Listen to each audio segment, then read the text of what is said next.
So hi, I'm Sarah from The Upcoming. Hi. An absolute pleasure to have you here with us in Cannes. Maybe you could begin with a brief introduction to your film, Paris Memories. What can people expect if they watch your film?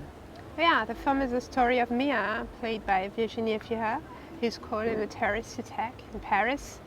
And a few months later, she can only recall snatches of the events, and she tries to patch them up to, it's only fragments, and she investigates in her memory.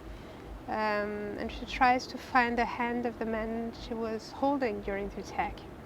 So it's like a quest also for happiness, not only for that man, but that man, a quest of happiness. And I believe it was, partly inspired by an experience that your brother went through, Yeah. involved in the Bataclan attacks. So what made you decide that you wanted to make a film, around this kind of topic, but also move it into a sort of fictionalized world as well? Yes, of course, it's really important to me that it not takes place in Bataclan, and my brother made me understand that it was not possible to represent this attack, that it was irrepresentable, and it was beyond thought. And to me, I never thought of Bataclan. It was more like the idea to go to fiction, to have this attack that had never happened. But I don't know why. I think I needed to do that movie. It's part of I wanted to make a resilience film, because of course everyone that was in Paris was exposed to this traumatism. Not only, of course, for me it was someone in my family, but everyone in a way was wounded, and the whole city was wounded. And I had never shot in Paris. It's the first time, and I really wanted to capture, this pulse of the city.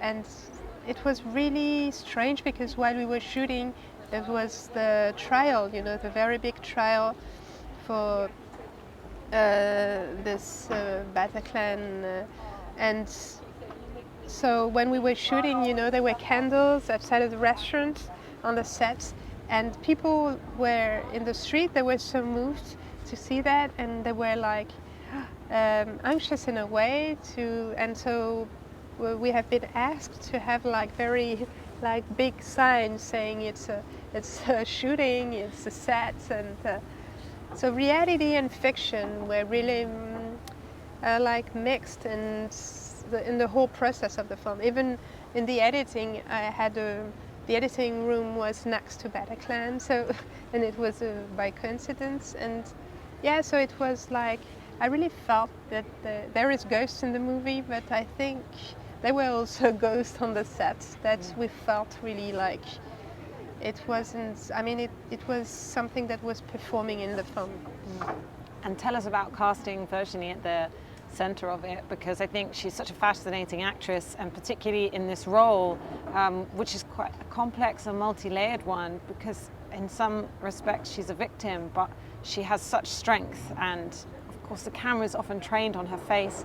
We experience everything through her eyes, so that casting was very crucial. And of course she has a fantastic chemistry also with Benoit, so you can talk a bit about the cast. Yeah, I admire a lot Virginie, and I think she's a really strong actress, but also woman. And I felt really I needed someone who is not complaining, she's almost like she's in limbo. She's not really there. She's drifting in the city, but not only drifting. And the whole process of the writing was to write, this quest, and that she's not passive. She really wants to, in a way, be back in real life. But she's What I like with her is also we worked a lot the way she was looking at people, and also we could see in her eyes that she was not in the real world anymore. I showed her the film Dead Zone with Christopher Walken, where he's a kind of spectator of his memory, and it's really it's what post-traumatized people. They are depersonalized. Their body is an alien, so she's not really in her body anymore. but at the same time she's meeting people and she reconnects herself, to real life. And it was a tough part, but she was like really brave. And I think what you capture so well is this sort of the nature that grief can kind of separate you, like kind of, from your own body, but from your own life. She's having a house party and she feels this disconnect. She wants to go and hide away because she doesn't feel at home in her own life anymore. Yet, as you say, the kind of hopeful edge of that is that it seems to kind of mark a new beginning, and this concept of the diamond in trauma. So can you talk a bit about that? Yeah, exactly. It's not what is happening to you that is important, is what you do with things that are happening. And it's the whole thing about resilience. Diamond in the trauma is the idea of that beauty arises from behind tragedy, that's behind a traumatic event. There are some people that have met that wouldn't have met if the traumatic event wouldn't happen. So it's, for example, like people like friendship or love stories, or it's something that is very important to me because my own family is born of a trauma, because after a trauma, as in the Second World War, my grandmother was looking for her father, who was deported, and my grandfather was coming back from Auschwitz. So the love happened on a tragedy. So I wouldn't be there to do the interview if they wouldn't have met. So I think a lot of stories are like this, connected to terrible event and barbary or trauma, but life goes on, and life goes on tragedies. And also that's why I represented people holding hands in the film.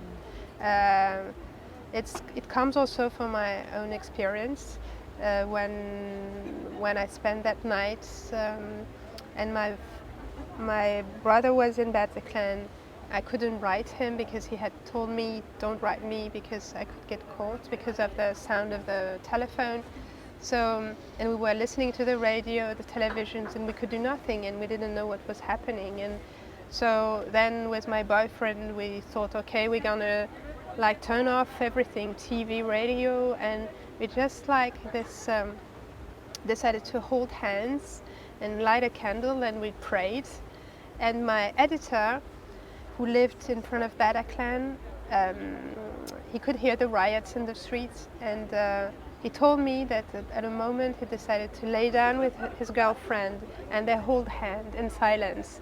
And so many other stories like this of people I met, and I asked a psychiatrist, come on, why people are holding hands?